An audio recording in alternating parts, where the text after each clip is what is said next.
कहते हैं कि कोई कितना भी शातिर हो, कि कोई कितना भी शातिर ऐसा क्राइम करे जो कि किसी को नहीं पता चले, पर कितना भी सफाई से अगर आप क्राइम करते हैं, पर एक न एक दिन उसका भांडा जरूर फूटने वाला है। चाहे आप कितनी भी तेज़ी से, कितनी भी सफाई से जो है क्राइम करके रखे, यहाँ पे एक न एक दिन आप पुलिस के हथकड़ी के सामने ज़रूर होंगे। तो आज की जो कहानी है वो इसी तरीके की सोच की है, जो कि हम अगर क्राइम कर रहे हैं, हम कुछ कर रहे हैं, तो यहाँ पे किसी को पता नहीं चलेगा। हमारा जो प्लान है वो काफ़ी तेज़ी से सक्सेसफुल होगा। तो यहाँ पे कैसे ये वारदात हुई और कैसा ये क्राइम, आज की जो कहानी है वो, चलिए वीडियो को स्टार्ट करते हैं और बताते हैं पूरी कहानी, पूरी घटना जो है वो कहाँ से स्टार्ट हुई और कैसे इस कहानी का जो है वो अंत हुआ, कैसे ये क्राइम में बदल गया। तो यहाँ पे वीडियो स्टार्ट करने से पहले अगर चैनल पर नए हैं तो चैनल को जरूर सब्सक्राइब कर लीजिएगा, वीडियो अच्छी लगेगी तो लाइक और शेयर भी कर दीजिएगा। यहाँ पे जैसे मैंने बताया कि क्राइम, तो यहाँ पे क्राइम जो है वो यूपी के कानपुर ज़िले का जो है ये क्राइम है। और बीते मई की जो है कहानी, 2022 की ये कहानी है। क्राइम जो है इसका खुलासा हुआ, क्राइम की प्लानिंग जो है वो काफ़ी दिनों पहले ही हो गई थी। तो यहाँ पे जितेंद्र नाम का एक शख्स रहता था, जिसकी शादी जो है वो 10 साल पहले ही हो गई थी निशा नाम की एक लड़की से। उनकी शादी हुई, काफ़ी सब कुछ सारी चीज़ें अच्छी चल रही थी। जितेंद्र जो है एक होटल चलाता था जो कि काफ़ी अच्छा चलता था। उनका शहर में जो है 2 मंजिल का घर भी बना था। और जितेंद्र और निशा के जो है 2 बच्चे, एक का नाम तनु, एक का नाम मनु, 2 बच्चे थे उनके। काफ़ी ज़्यादा जो है पैसे कमाता था और काफ़ी अच्छी जो है एक फैमिली दिख रही थी जो हर चीज़ से कंप्लीट थी। पर यहाँ पे जो है एक रात जो है वो निशा 4 बजे जो है सुबह जो है अचानक से पड़ोसियों को ऐसा समझ में आता है कि निशा के घर से जो है, जितेंद्र के घर से काफ़ी रोने की आवाज़ आ रही है। तो यहाँ पर जब वो आते हैं और देखते हैं कि निशा जो है वो काफ़ी बुरी हालत में रो रही है, चीख रही, चिल्ला रही है और बोल रही है कि जो है मेरा सब कुछ उजड़ गया है, मेरा सब कुछ लुट गया है। तो जब यहाँ पे पूछा जाता है तो उन्हीं के जो है किराएदार, जो कि जिसका नाम विनोद रहता है, वो जो है ऊपर रहता है और उसने जो है वो कहा कि अंदर जितेंद्र भैया को किसी ने मार दिया है और इसीलिए निशा भाभी का ये हाल है। जब पड़ोसी जो है अंदर जाके देखते हैं तो यहाँ पे जो है जितेंद्र वो मरा पड़ा रहता है। पर यहाँ पे ये किसका किया, कैसे मोटिव था, क्या कैसे लोगों ने किस सोच से उसको मार दिया। तो यहाँ पे जब पुलिस आती है, पुलिस जब यहाँ पे निशा को देखती है तो निशा का काफ़ी ज़्यादा रो के बुरा हाल था। पर यहाँ पे स्टेटमेंट लेना काफ़ी ज़्यादा ज़रूरी था। जब वहाँ छानबीन करती तो देखती कि वहाँ जो अलमारी थी उसके भी जो है लॉकर टूटे थे, काफ़ी ज़्यादा सामान जो है इधर उधर हो गए थे।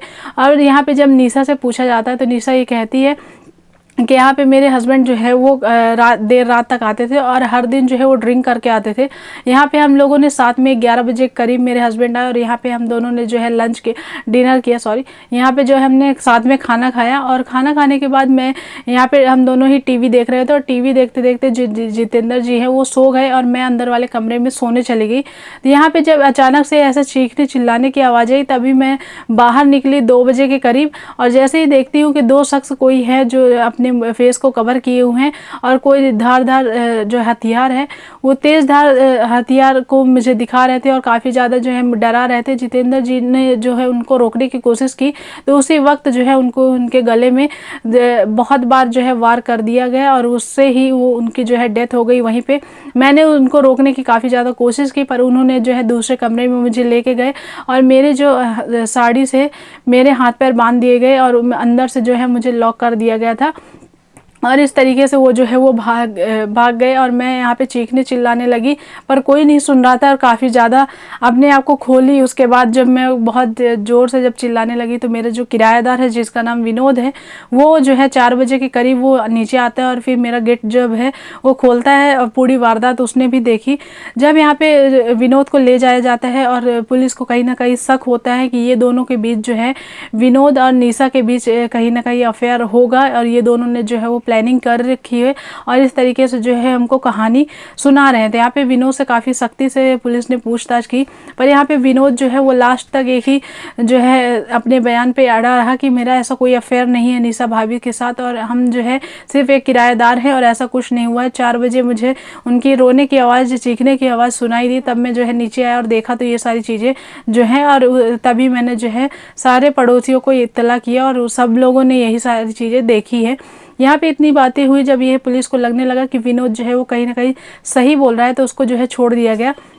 पर यहाँ पे निशा उनको ध्यान जो है वो नहीं हट रहा था, कहीं ना कहीं उनको लग रहा था कि ये निशा का ही प्लान है। जब निशा से फिर से जो है बयान लिया गया, तब निशा ने जो है वो कहा कि 2 बजे के करीब कोई 2 लोग जो है मेरे घर में आए थे और 2 लोगों का ये जो है पूरा काम है। तो यहाँ पे जब उनके घर गए और फिर पुलिस अपनी छानबीन फिर से उनके घर में चालू कर दी, तभी उनको दिखा कि उनके घर में जो है CCTV कैमरा बाहर की साइड लगा हुआ है। तो जब बाहर की साइड लगा हुआ था तब उन्होंने जब CCTV कैमरा देखा तो यहाँ पे फुटेज उनको ये दिखी कि यहाँ पे एक जो जितेंद्र जो है वो 11-12 बजे के लगभग आते हैं, अकेले ही आए थे। और यहाँ पे 1 बजे के करीब जो है 2 शख्स नहीं, एक ही शख्स उनको दिखता है पूरे कैमरे में। उन्होंने बार बार देखा, हर एंगल से देखा, तो उनको एक ही शख्स को ही दिखता है अंदर आते हुए। और 2 बजे के करीब जो है वो चला जाता है, 1 ही घंटे में जो है वो बाहर चला जाता है। ये इन्होंने पूरी वारदात ऐसे देखी। जब यहाँ पे पुलिस को ऐसा लगा कि निशा जो है वो झूठ बोल रही है, तो उनको जो है उनकी कॉल डिटेल जो है निशा की कॉल डिटेल निकलवाई गई। और निकलवाने के बाद देखा गया तो एक शख्स से निशा की काफ़ी ज़्यादा देर रात तक बात होती थी। और उस दिन भी जो है 1 बजे उनकी व्हाट्सअप चैटिंग हुई, उसके बाद जो है 2 बजे के लगभग फिर से उनकी व्हाट्सअप चैटिंग हुई। और इनकी लगातार बात बहुत सालों से जो है वो चल रही थी। ये चीज़ें देख के यहाँ पे निशा को जो है कस्टडी में लिया गया और उससे जब सख्ती से पूछा गया। और यहाँ पे जो है एक महेश नाम का लड़के का नाम सामने आया, जिससे निशा की जो है वो देर रात तक बात होती थी। जब महेश को जो है पकड़ा गया और पुलिस ने दोनों को आमने सामने बिठाया और जब पूरी सच्चाई दोनों से सख्ती से पूछी गई, तब इन्होंने जो है पूरा खुलासा किया। तब यहाँ पे कहा निशा ने कि मेरी जो शादी वो 10 साल पहले हुई, 10 साल पहले हुई, उसके बाद हमारी लाइफ काफ़ी अच्छी चल रही थी। उसके बाद जब यहाँ पे मेरे 2 बच्चे हुए, बच्चे होने के बाद जो है यहाँ पे जितेंद्र जी मुझे ध्यान नहीं देते थे, मुझे ना टाइम देते थे ना कुछ भी ऐसा। मैं जो है सुबह 9 बजे, वो सुबह के 9 बजे अपने होटल में निकल जाते थे और रात के कभी 11, कभी 12, कभी 1 बजे ऐसे देर रात तक आते थे। और ना ही मुझे टाइम देते थे और ना ही जो है मुझे ऐसा लगता था कि आप प्यार कर रहे हैं। ये चीज़ें मुझे काफ़ी अंदर से खोखली कर रही थी, काफ़ी अकेलापन में फील कर रही थी। यहाँ पे ये भी कहा कि महेश जो है, जितेंद्र का घर का कोई भी काम रहता तो वो महेश को ही भेजता था। तो यहाँ पे महेश और निशा की धीरे धीरे जान पहचान होने लगी, हंसी मजाक होने लगी। और धीरे धीरे यही खालीपन में जो है निशा ने महेश के साथ अफेयर कर लिया। और ये चीज़ें जो है महेश को भी जो है अच्छी लगने लगी, क्योंकि निशा उसको काफ़ी ज़्यादा पसंद थी पहले से ही। पर यहाँ पे पहले वो भाभी बोलता था, उसके बाद यहाँ पे इन दोनों का जो है अफेयर चलने लगा। अफेयर चलने के बाद ये दोनों का प्रेम प्रसंग काफ़ी तेज़ी से चला। यहाँ पे जितेंद्र को इस चीज़ की भनक नहीं पड़ी। और जैसे ही 5-6 महीने बीत गए थे, उसके बाद यहाँ पे एक दिन जो है निशा बात कर रही थी और ऐसे उसकी बातों से लगा उसको, कहीं ना कहीं जितेंद्र को शक हुआ कि ये मेरे कोई जान पहचान या महेश से ही बात कर रही है। यहाँ पे वो छुप के उसकी बात सुन रहा था और जैसे ही उनकी बात खत्म हो गई तो वो जितेंद्र जो है वो अंदर आता है और देखता है उसका फ़ोन में तो उसी का नंबर रहता है और उसको काफ़ी ज़्यादा मारता पीटता है। और यहाँ पे जो है निशा काफ़ी ज़्यादा माफ़ी मांगती है, उससे कहती कि एक बार जो है गलती हो गई है, अब नहीं होगी, एक बार जो है माफ़ कर दीजिए। इसी गुस्से में जो है जितेंद्र जाता है अपने होटल और अपने मैनेजर जो रहता है महेश जो है वो मैनेजर रहता है उसी होटल का, तो यहाँ पे उसको भी काफ़ी ज़्यादा मारता पीटता है। और जितेंद्र बोलता है कि आज के बाद तुम मेरे यहाँ नहीं आना और मेरे घर के आसपास भी नहीं दिखना, नहीं मैं तुमको पुलिस के हवाले कर दूंगा और मैं तुम्हारा बहुत बुरा सख्त जो है हालत करूँगा। इस तरीके से जो है उसको भी धमकी देता है। और यहाँ पे ये दोनों जो है निशा और महेश अलग हो जाते हैं।